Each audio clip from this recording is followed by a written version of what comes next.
Olá, você do Radar 86, bem-vindo novamente nesse programa nosso aqui, esse programa especial que acho que você está vendo nesta quinta-feira.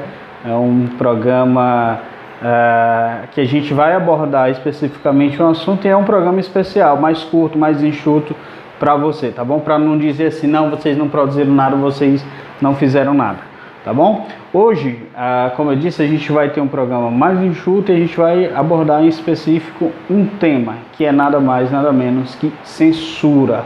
E claro, a gente vai dar um panorama geral sobre o que foi e o que está sendo abordado por toda a sociedade acerca desse tema. A gente já viu de um anterior, inclusive a gente comentou aqui no programa anterior, se você quiser rever, você pode, mas agora tem talvez um até mais grave, né?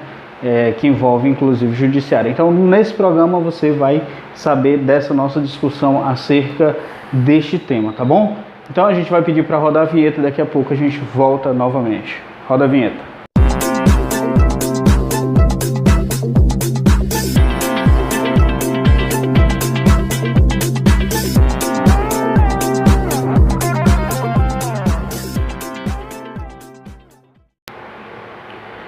De volta com o Eu Não É, aqui com o Biraci, nosso parceiro de sempre.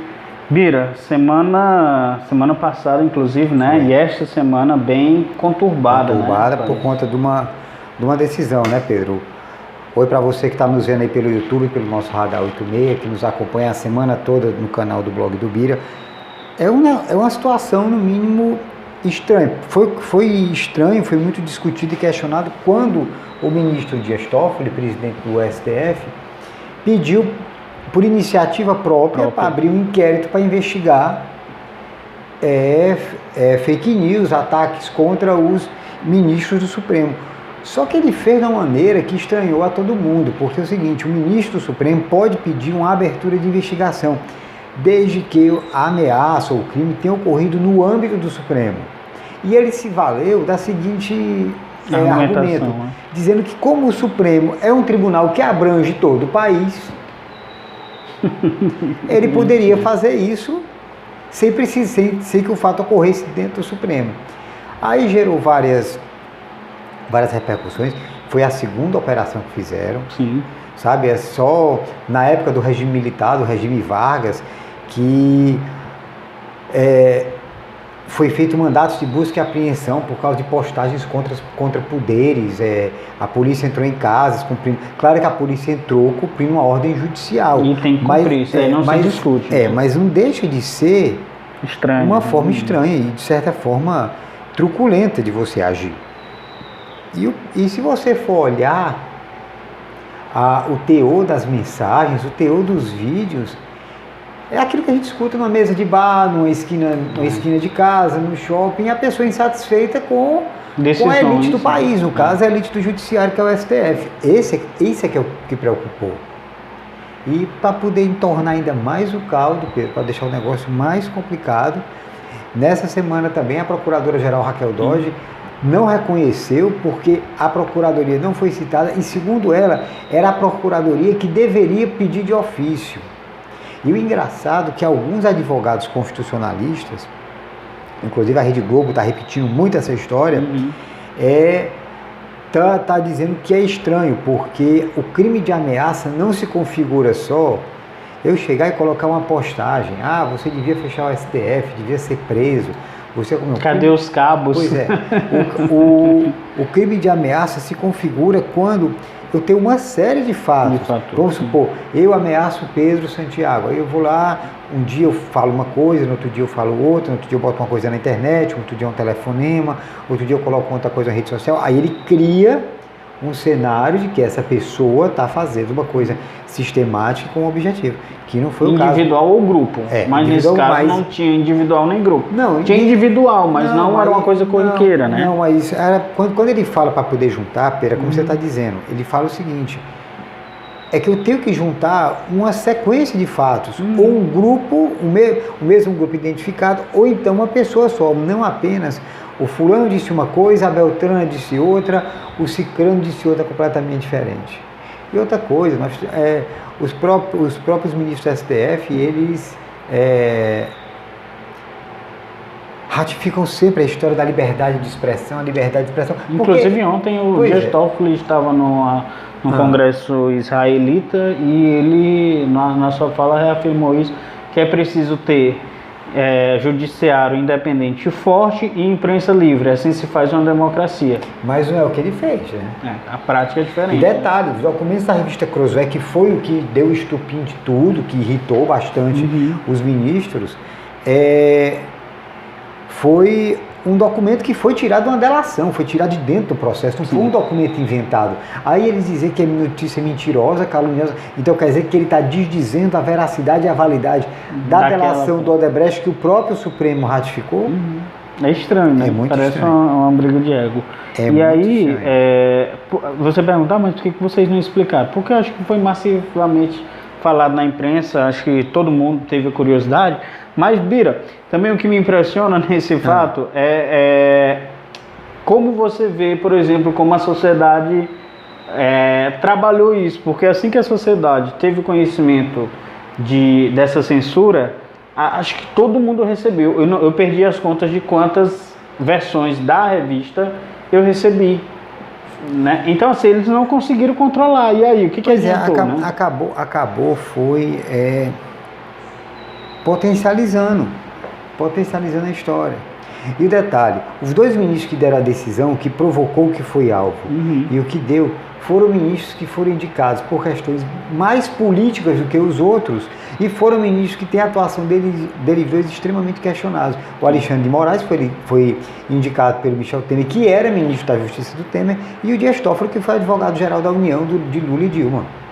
E dois envolvidos em polêmicas, e independente dessa questão de serem tidos como indicados diretamente de um governo, né? Eles têm seus currículos ali colocados à prova, né? Com polêmicas e tanto. Aí olha só, eu estou dando uma olhada aqui no UOL, e o UOL já está trazendo uma análise do seguinte, que esse inquérito do Toffoli desgastou a gestão dele e o próprio STF. Quando você diz que o STF tem que ser um poder moderador, como é que ele vai moderar se ele está indo com toda a sana numa coisa que o desagradou? Porque uma coisa... E o engraçado, desculpa, Vitor, só fazer um adendo, o engraçado é que uma semana antes saiu uma pesquisa em que cerca de 60% da população aprovava o STF. Tinha confiança no STF. Aí o STF faz uma brincadeira de muito mau gosto com a população como um todo e com a sociedade, porque se ele é o guardião da Constituição, se ele é o tribunal que observa a Constituição, de certa forma ele está violando a Constituição. Se o ministro Dias Toffoli se sentiu prejudicado, pois que ele acione a revista, ele como pessoa, ele como cidadão, ele até mesmo como ministro, como servidor público federal que ele acione. Não ele mobilizado não dessa dá uma forma. Carteirada, porque isso é uma carteirada. Foi uma carteirada parecida com o Alexandre de Moraes, que se meteu na polêmica do detector de metal essa semana também. Muito feio para o ministro. É verdade. O ministro que foi secretário de Segurança do governo de São Paulo, foi ministro da Justiça, se recusar a passar no detector de metal. Parece sempre... A imagem que o STF passa à população é que eles são acima do bem e do mal. Não, esse é que é o problema. Me falha a memória, Pedro, o nome do estudioso do direito, que ele disse que o STF é um arquipélago, certo? Com 11 ilhas que se consideram mais arquipélagos do que o arquipélago geral. Ou seja, os caras se consideram tão importantes que uma decisão deles vale mais do que a decisão do colegiado. Agora, aí você pode até me perguntar, mas Rubiraci, por que o STF tem essa postura? Porque o juiz brasileiro se tornou um popstar. É verdade. O STF hoje é uma espécie é quase um Big Brother, com todo respeito ao STF e com todo respeito ao reality da Globo. Pensei que fosse o Big Brother. Não, mas é os dois, porque depois eles podem censurar a gente. Mas o que acontece? Porque quando você vê, Pedro, e você vê um ministro do Supremo que dá pitaco em tudo, que a imprensa procura, aconteceu isso, qual o posicionamento do Supremo? O Supremo tem horas que ele parece muito com a OAB, que é se meter em tudo. Se você legisla tudo. Olha, aí eu vou voltar. Eu certo que ele é convocado, né? Mas o engraçado é assim. Eu vou lembrar agora de uma frase que o Ricardo Boechat, jornalista de saudosa memória, ele falou num dos comentários dele, disse que em nenhum país civilizado do mundo as pessoas comuns conhecem assim de qual. Claro que tem sempre aquela exceção. Sabem quem são os ministros do STF. Aqui no Brasil, se você chegar para qualquer pessoa, a pessoa já ouviu falar do Lewandowski, do Toffoli, do Moraes, do Fux, do mais conhecido Gilmar, do Marco Aurélio, da Carmen Lúcia, da Rosa Weber, do Celso de Mello. Todo mundo sabe. Todo mundo sabe. Pergunta a escalação da seleção. Se você for num país desenvolvido como a Alemanha, como os Estados Unidos, as pessoas não sabem por quê. Porque as Supremas Cortes desses países, elas agem de forma discreta, elas giram com temas tão polêmicos quanto os nossos, mas eles são discretos, não dão entrevistas, não aparecem, entendeu? Não gostam de aparecer em colunas sociais, não gostam de aparecer em festas. De políticos. Não gostam de política, não se metem em assuntos por isso. E aí acaba dando essa confusão toda que a gente está vendo aí. O fato, Biraci, e é impressionante, é que pela primeira vez no começo do ano eu posso dizer que a sociedade se juntou, porque você vê esquerda, direita. A exceção, eu fiquei impressionado porque assim do PT, que o PT não foi tão para frente nessa história porque remete à Lava Jato, mas os partidos de esquerda como o PSOL, a Rede, os outros, não. O senador Randolph disse um negócio interessantíssimo. Engraçado, o discurso do Randolph, parecidíssimo. Quem foi, rapaz? Do lado um cara do PSL. Diz que é errado, o Supremo não tem que estar mandando tirar a revista de circulação, ele está passando os limites dele. Aí o Randolph disse que era um precedente perigoso, que a partir do momento que ele começa a fazer isso, ele vai se achar no direito de mandar fechar um meio de comunicação, mandar fazer uma medida contra o parlamento. Aí deixa de ser uma ditadura militar para ser uma ditadura judicial, que é tão perigoso quanto. Então, o mais engraçado, e aí curioso, porque eu me espantei quando eu recebi isso. Eu recebi a informação do Brasil 247, que claramente é um site, um portal de esquerda. Não, ele é de esquerda, ele é ligado ao PT mesmo. É ligado ao PT. E a primeira coisa que estava lá era censura de Dias Toffoli. Do antagonista, que é um cara que bate todo dia no Lula. E é de direita, isso é claro. Não, mas isso é impressionante. Porque mobilizou literalmente toda a sociedade, mobilizou os meios de comunicação. Por que mobilizou? Mas por que mobilizou? Porque um dia pode atingi-los. Claro. E não é legal. É aquilo que a gente vinha falando do Danilo Gentili. Existe piada boa, existe piada ruim. Mas não deve se censurar nem a ruim. Deixa falar. Você tem o direito ou não de consumir.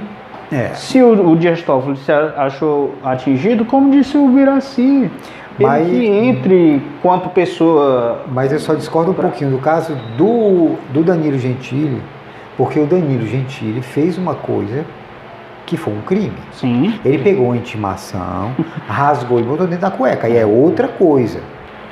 Ninguém da revista Cruzoé pegou e rasgou a intimação. Ninguém da revista Cruzoé, do antagonista, deixaram no ar e publicaram. Não. Eles obedeceram, eles atenderam exatamente aquilo que a medida mandou e foram recorrer. E se não for. E aí, no despacho do Alexandre de Moraes, tinha lá o seguinte: se caso eles não retirassem a notícia, teriam uma multa estipulada diária de R$100 mil. Olha só. Além disso, eles teriam 72 horas para se apresentar ao STF para dar declarações, né? Então, assim, foi e tanto algo que chamou muita atenção. Olha só como, quando eu falo isso, o pessoal, principalmente o pessoal mais de esquerda, eles ficam meio chateados com algumas opiniões minhas, assim, esse cara tem a tendência de ser direito, mas não, é porque você é ser lógico. Uma besteira que a esquerda fez, se eu não me engano, foi o deputado federal Miro Teixeira, que trabalhou o fim da lei de imprensa, que era uma lei do regime militar. Quanto é que foi a multa que foi aplicada ao meio de comunicação? R$100 mil por dia. se ele não cumprisse. Na época da ditadura militar, os crimes de imprensa tinham um limite financeiro. Uhum. Os crimes de imprensa tinham um limite, se não me falha a memória, de 40 salários mínimos, parece. Ou 60 salários mínimos. Era uma coisa assim. Não, eram 40, era uma coisa assim. Não era tão alto. E tinha uns prazos que favoreciam ao jornalista. É porque foi uma lei feita pelo regime militar. Uhum. Dava direito de... Dava assim. Por exemplo, no caso desses dias, se a lei de imprensa estivesse ainda valendo, a lei de imprensa, ela que ia tratar isso. Então, ele estipulava, a multa pelo não cumprimento, pela não retirada, são 10 salários mínimos, vamos supor. Estava lá estipulado, tinha um patamar, tinha uma espécie de uma arbitragem da multa e a pessoa tinha que cumprir. Os prazos eram tinha uns prazos maiores e até era engraçado. A pessoa tinha um prazo para recorrer de tantas horas após a publicação. Se passasse, ela perdia. Hoje em dia não. Com o fim da lei de imprensa, Pedro, o que aconteceu? Tudo está na vala comum. Está na vala da calúnia, está na vala da difamação, está na vala do abuso e agora da história da criminalização da fake news, que por um lado é bom, mas por outro lado você aparece essa distorção. Aí, o que pode acontecer nessa discussão toda? Você tem essa criminalização onde não há limite para a vontade do juiz em arbitrar uma pena. O Alexandre de Moraes poderia ter colocado uma multa diária de R$1 milhão, por exemplo. Ele podia ter colocado para o site ser retirado do ar em 24 horas. Ele podia ter colocado para o cara se apresentar ao STF em 12 horas. Poderia ser pior. Entendeu? É uma situação complicada. É uma situação difícil. E fica a cargo do juiz. E isso aconteceu quando os governos de esquerda tomaram conta e disseram, vamos acabar com a lei. A lei de imprensa era ruim, porque ela criava o mecanismo da censura, ela oficializava a censura. Ela nessa dava época, direito ao Estado que o pai que tinha e tudo e tal. Mas olha só, a partir do momento que a Constituição de 88 garantiu a liberdade de expressão, automaticamente aquele artigo da lei de imprensa acabou. Não precisava nem ter mudado, porque a Constituição é a lei maior, ela sucumbiu à lei ordinária, que era a lei de imprensa. E era só deixar a parte que, de certa forma, protegia a nós jornalistas solta. Agora não. Se eu, por exemplo, destratar e o juiz for favorável a você e não gostar de mim, por exemplo, ele pode arbitrar uma indenização que eu jamais poderei pagar. É um negócio complicado, mas enfim. Aí, Biraci, o interessante é que o ministro também do STF, Marco Aurélio, disse que na visão dele, e aí são palavras dele, viu? Essa declaração ele deu à jornalista Andréa Sadi, do portal G1 e da Globo News. Ele disse o seguinte: creio que as matérias chegarão ao que entendo como Supremo, o plenário. Ele já jogou para todos, né? Então teremos o crivo definitivo. O MP, o Ministério Público, deve provocá-lo. E aí, outra declaração, essa eu achei mais forte, viu? Ele disse assim, que tanto o ministro Alexandre de Moraes quanto de Toffoli precisavam tirar o pé do acelerador. O excesso de autoestima é prejudicial. Ou seja, eles não querem se atingir. Tu já pensou, por exemplo, vamos voltar para o caso do aeroporto lá do Alexandre de Moraes. O delegado da Polícia Federal mandou o ministro sair do avião. E se ele dissesse, eu não saio, eu sou ministro do STF. Aí ele dizia, ministro, o senhor está me desacatando, que é o voo internacional, a autoridade maior sou eu. Aí eles iam bater boca. Aí vai que o policial federal algemasse o Alexandre de Moraes. A confusão ia ser tremenda. E detalhe, nenhum órgão, nem a Associação de Magistrados ficou do lado dos dois ministros. Qual foi o órgão que defendeu? A OAB não defendeu, a Associação Nacional dos Procuradores não defendeu, ninguém defendeu. Foi uma decisão errada e besta. Parece o caso daquele secretário de Estado que quis justificar o negócio do carro, dizer que era do irmão. Era melhor ter ficado calado, deixava não complica o outro. Pois é, aí deixava a história rolar, deixava a história passar. Essa aí, deixava a revista ir pro ar, ele respondia, se ele não quisesse responder, o problema dele, se ele se sentisse ofendido, que ele entrasse na justiça. Eu acho que o ministro Dias Toffoli sabe como entrar na justiça contra alguém. Não é possível. Senão era melhor nem estar lá, né? É. Pois é, e aí, Ubiraci, só para encerrar, realmente, eu acho que a pergunta que fica é que muita gente fez essa pergunta. A partir de agora, precisa a gente ter medo realmente? Eu acho que não, Pedro. Eu acho que não.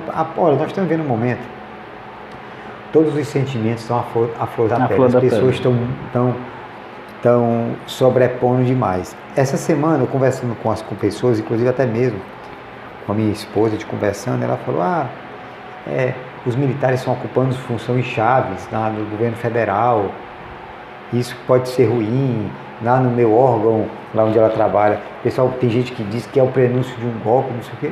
Olha, eu sinceramente, eu prefiro acreditar, estranho seria se um governo militar do Bolsonaro, que foi eleito batendo nos sindicatos e nos movimentos sociais, colocasse gente dos movimentos sociais para administrar alguma coisa. Isso eu acharia estranho. Mas o Bolsonaro é militar, ele coloca quem ele conhece o que é. Quem sabe gerir na cabeça dele é general. Agora nós não estamos acostumados a ter generais em função civil. Você sabia que a Polícia Rodoviária Federal no governo Fernando Henrique foi comandada por um general? Não. Foi.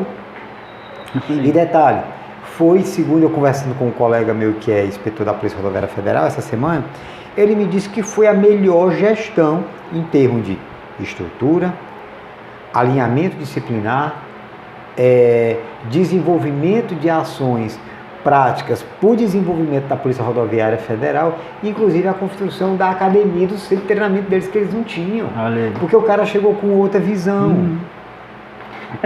Parece que a gente, obviamente, a gente tem esse trauma, é um trauma, não é resquício não, é um trauma.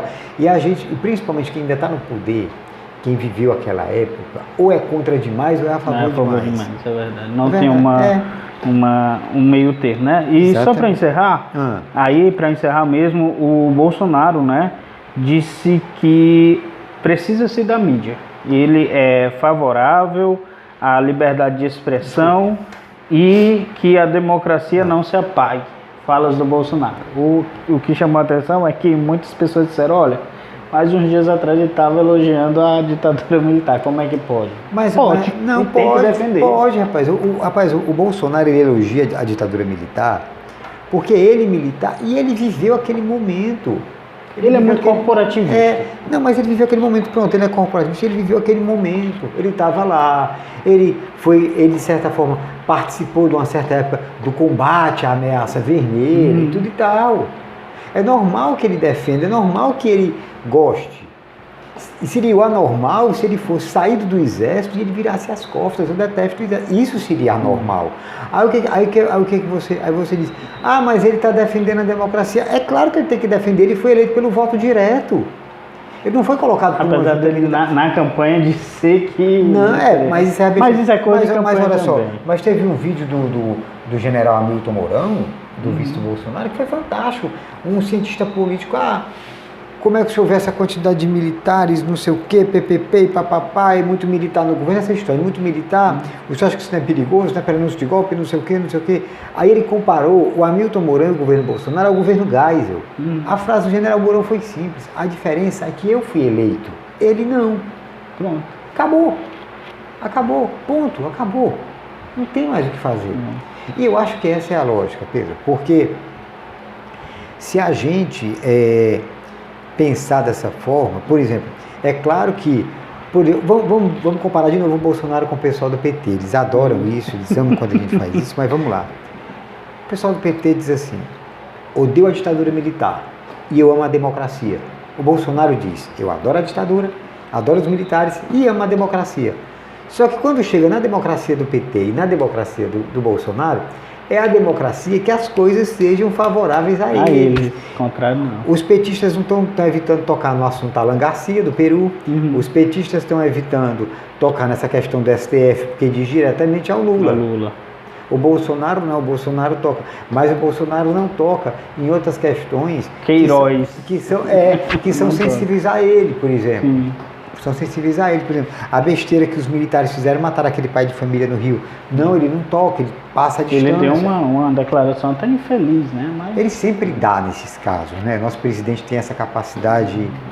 A mania de corporativista dele é maior do que o eu acho que e outra coisa, é um risco, por exemplo, mataram uma pessoa, o outro morreu hoje, estava ferido, tentou ajudar, que também foi baleado, morreu hoje. 2 pessoas mortas nessa operação desastrosa.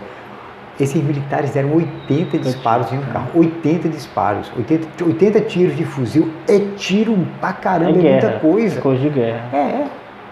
Ali era pra ter matado aquela família toda, era pra ser uma chacina. Isso em plena luz do dia, muita gente filmando.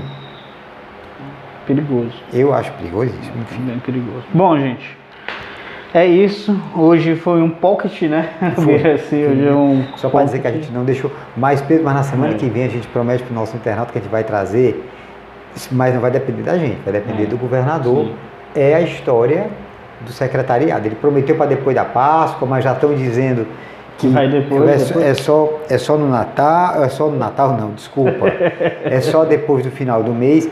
Mas eu vi uma notícia hoje que eu achei muito legal. Diz que o governo do Wellington Dias é novo só no calendário. Para não dizer que eu não deixei de falar do Wellington Dias.